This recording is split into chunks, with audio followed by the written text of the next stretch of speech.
KaraokeBooks. Little Women. Louisa May Alcott. Audiobook. Chapter 18. Dark Days. Beth did have the fever, and was much sicker than anyone but Hannah and the doctor suspected. The girls knew nothing about illness, and Mr. Lawrence was not allowed to see her, so Hannah had everything her own way, and busy drive. Bangs did his best, but left a good deal to the excellent nurse. Meg stayed at home, lest she should infect the Kings, and kept house, feeling very anxious and a little guilty when she wrote letters in which no mention was made of Beth's illness. She could not think it right to deceive her mother, but she had been bidden to mind Hannah, and Hannah wouldn't hear of Mrs. March being told, and worried just for a trifle. Jo devoted herself to Beth day and night, not a hard task, for Beth was very patient, and bore her pain uncomplainingly as long as she could control herself. But there came a time when during the fever fits she began to talk in a hoarse, broken voice, to play on the coverlet as if on her beloved little piano, and try to sing with a throat so swollen that there was no music left. A time when she did not know the familiar faces around her, but addressed them by wrong names, and called imploringly for her mother. Then Jo grew frightened, Meg begged to be allowed to write the truth, and even Hannah said she would think of it, though there was no danger yet. A letter from Washington added to their trouble, for Mr. March had had a relapse, and could not think of coming home for a long while. How dark the days seemed now, how sad and lonely the house, and how heavy were the hearts of the sisters as they worked and waited, while the shadow of death hovered over the once happy home. Then it was that Margaret, sitting alone with tears dropping often on her work, felt how rich she had been in things more precious than any luxuries money could buy, in love, protection, peace, and health, the real blessings of life. Then it was that Jo, living in the darkened room, with that suffering little sister always before her eyes and that pathetic voice sounding in her ears, learned to see the beauty and the sweetness of Beth's nature, to feel how deep and tender a place she filled in all hearts, and to acknowledge the worth of Beth's unselfish ambition to live for others, and make home happy by that exercise of those simple virtues which all may possess, and which all should love and value more than talent, wealth, or beauty. And Amy, in her exile, longed eagerly to be at home, that she might work for Beth, feeling now that no service would be hard or irksome, and remembering, with regretful grief, how many neglected tasks those willing hands had done for her. Laurie haunted the house like a restless ghost, and Mr. Lawrence locked the grand piano, because he could not bear to be reminded of the young neighbor who used to make the twilight pleasant for him. Everyone missed Beth. The milkman, baker, grocer, and butcher inquired how she did. Poor Mrs. Hummel came to beg pardon for her thoughtlessness and to get a shroud for Minna. The neighbors sent all sorts of comforts and good wishes, and even those who knew her best were surprised to find how many friends shy little Beth had made. Meanwhile she lay on her bed with old Joanna at her side, for even in her wanderings she did not forget her forlorn protégé. She longed for her cats, but would not have them brought, lest they should get sick, and in her quiet hours she was full of anxiety about Jo. She sent loving messages to Amy, bade them tell her mother that she would write soon, and often begged for pencil and paper to try to say a word, that father might not think she had neglected him.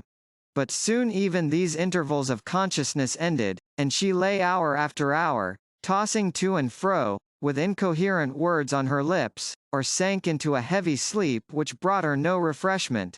Dr. Bangs came twice a day, Hannah sat up at night, Meg kept a telegram in her desk all ready to send off at any minute, and Jo never stirred from Beth's side.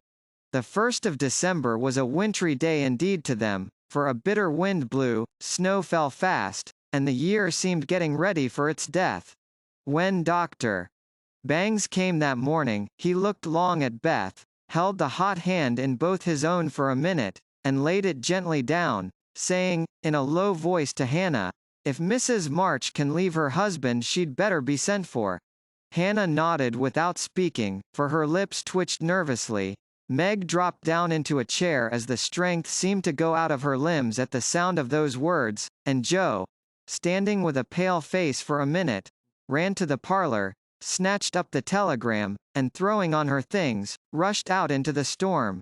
She was soon back, and while noiselessly taking off her cloak, Laurie came in with a letter, saying that Mr. March was mending again. Joe read it thankfully, but the heavy weight did not seem lifted off her heart, and her face was so full of misery that Laurie asked quickly, "What is it? Is Beth worse?" "I've sent for Mother," said Joe, tugging at her rubber boots with a tragic expression. "Good for you, Joe. Did you do it on your own responsibility?" asked Laurie, as he seated her in the hall chair and took off the rebellious boots, seeing how her hands shook. "No. The doctor told us to." "Oh, Joe, it's not so bad as that," cried Laurie, with a startled face. "Yes, it is. She doesn't know us, she doesn't even talk about the flocks of green doves, as she calls the vine leaves on the wall. She doesn't look like my Beth, and there's nobody to help us bear it. Mother and Father both gone, and God seems so far away I can't find him." As the tears streamed fast down poor Joe's cheeks, she stretched out her hand in a helpless sort of way, as if groping in the dark, and Laurie took it in his, whispering as well as he could with a lump in his throat, "I'm here. Hold on to me, Joe, dear." She could not speak, but she did hold on, and the warm grasp of the friendly human hand comforted her sore heart, and seemed to lead her nearer to the divine arm which alone could uphold her in her trouble. Laurie longed to say something tender and comfortable, but no fitting words came to him, so he stood silent, gently stroking her bent head as her mother used to do.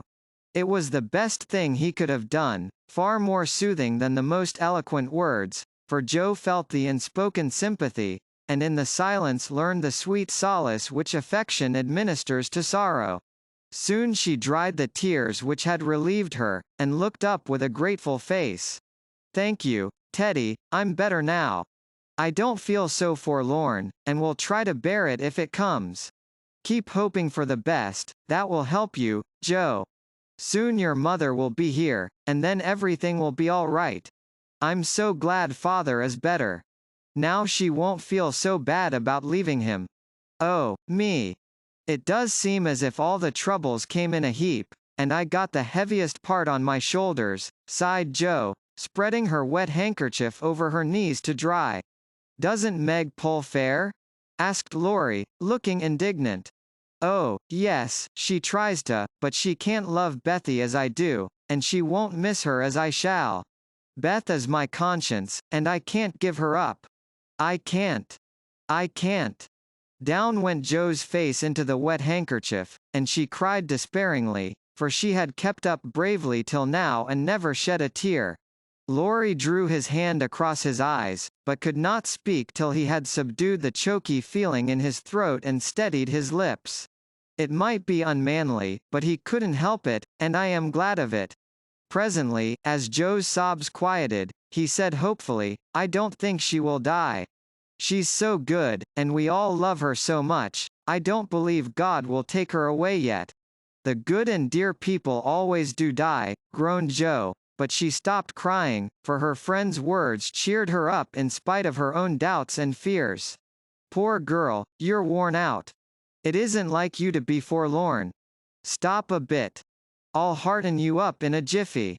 Laurie went off 2 stairs at a time, and Joe laid her wearied head down on Beth's little brown hood, which no one had thought of moving from the table where she left it. It must have possessed some magic, for the submissive spirit of its gentle owner seemed to enter into Joe, and when Laurie came running down with a glass of wine, she took it with a smile, and said bravely, "I drink health to my Beth. You are a good doctor, Teddy, and such a comfortable friend. How can I ever pay you?" she added, as the wine refreshed her body, as the kind words had done her troubled mind. "I'll send my bill, by and by, and tonight I'll give you something that will warm the cockles of your heart better than quarts of wine," said Laurie, beaming at her with a face of suppressed satisfaction at something. "What is it?" cried Joe, forgetting her woes for a minute in her wonder. I telegraphed to your mother yesterday, and Brooke answered she'd come at once, and she'll be here tonight, and everything will be all right. Aren't you glad I did it? Laurie spoke very fast, and turned red and excited all in a minute, for he had kept his plot a secret, for fear of disappointing the girls or harming Beth.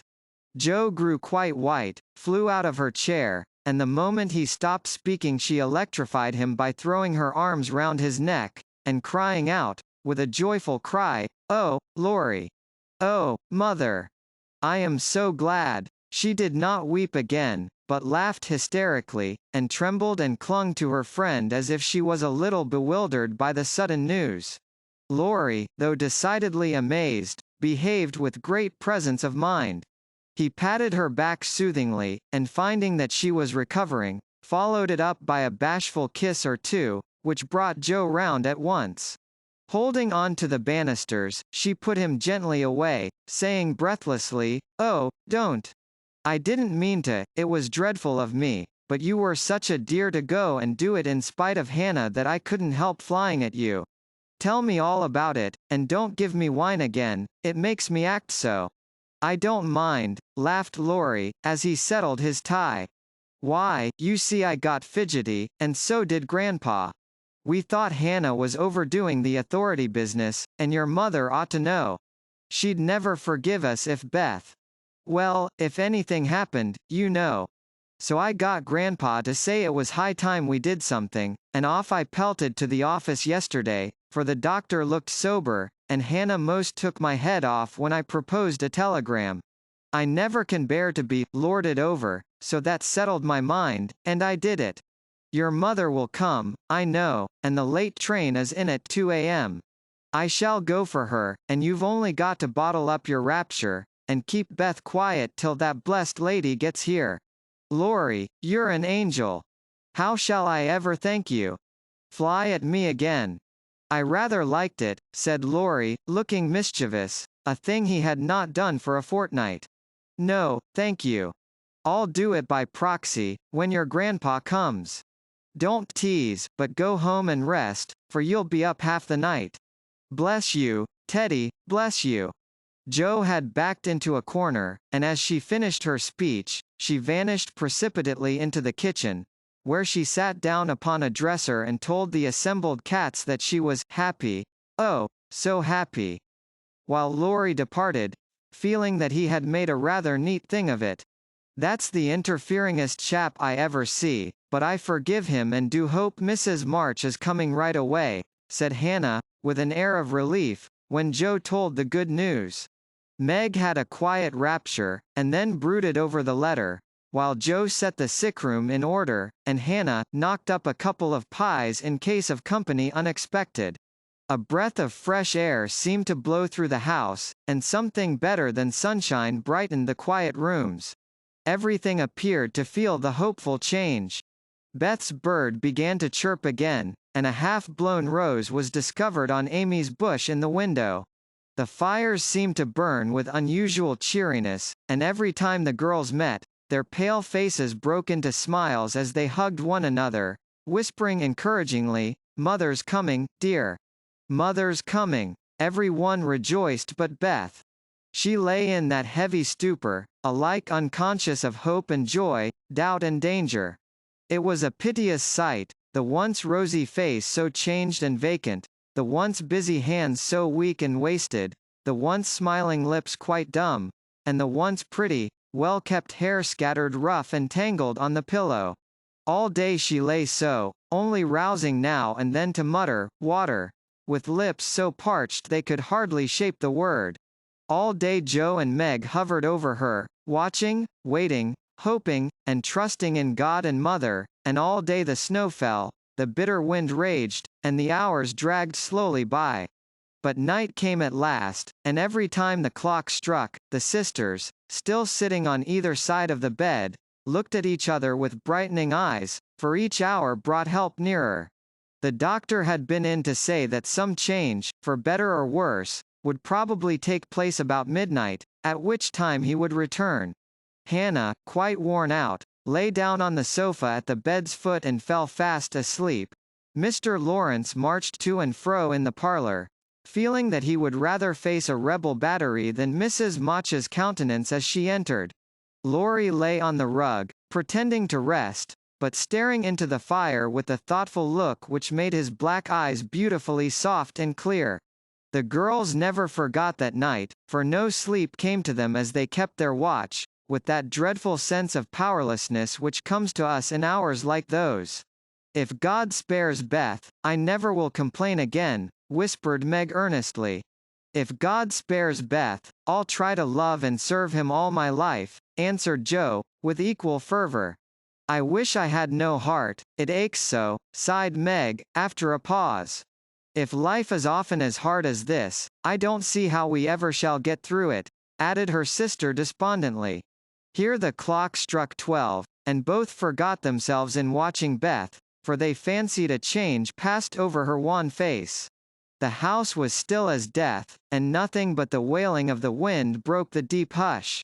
Weary Hannah slept on, and no one but the sisters saw the pale shadow which seemed to fall upon the little bed. An hour went by, and nothing happened except Laurie's quiet departure for the station. Another hour, still no one came, and anxious fears of delay in the storm, or accidents by the way, or, worst of all, a great grief at Washington, haunted the girls. It was past 2, when Joe, who stood at the window thinking how dreary the world looked in its winding sheet of snow, heard a movement by the bed, and turning quickly, saw Meg kneeling before their mother's easy chair with her face hidden. A dreadful fear passed coldly over Joe, as she thought, "Beth is dead, and Meg is afraid to tell me." She was back at her post in an instant, and to her excited eyes a great change seemed to have taken place. The fever flush and the look of pain were gone, and the beloved little face looked so pale and peaceful in its utter repose that Joe felt no desire to weep or to lament. Leaning low over this dearest of her sisters, she kissed the damp forehead with her heart on her lips, and softly whispered, "Good-bye, my Beth. Good-bye." As if awaked by the stir, Hannah started out of her sleep, hurried to the bed, looked at Beth, felt her hands, listened at her lips, and then, throwing her apron over her head, sat down to rock to and fro, exclaiming, under her breath, "The fever's turned, she's sleepin' natural, her skin's damp, and she breathes easy. Praise be given. Oh, my goodness me." Before the girls could believe the happy truth, the doctor came to confirm it. He was a homely man, but they thought his face quite heavenly when he smiled and said, with a fatherly look at them, "Yes, my dears, I think the little girl will pull through this time. Keep the house quiet, let her sleep, and when she wakes, give her." What they were to give, neither heard, for both crept into the dark hall, and, sitting on the stairs, held each other close, rejoicing with hearts too full for words. When they went back to be kissed and cuddled by faithful Hannah, they found Beth lying, as she used to do, with her cheek pillowed on her hand, the dreadful pallor gone, and breathing quietly, as if just fallen asleep. "If mother would only come now," said Joe, as the winter night began to wane. "See," said Meg, coming up with a white, half-opened rose, "I thought this would hardly be ready to lay in Beth's hand tomorrow if she went away from us. But it has blossomed in the night, and now I mean to put it in my vase here, so that when the darling wakes, the first thing she sees will be the little rose, and mother's face." Never had the sun risen so beautifully, and never had the world seemed so lovely as it did to the heavy eyes of Meg and Joe, as they looked out in the early morning, when their long, sad vigil was done. "It looks like a fairy world," said Meg, smiling to herself, as she stood behind the curtain, watching the dazzling sight. "Hark!" cried Joe, starting to her feet. Yes, there was a sound of bells at the door below, a cry from Hannah, and then Laurie's voice saying in a joyful whisper, "Girls, she's come. She's come." KaraokeBooks.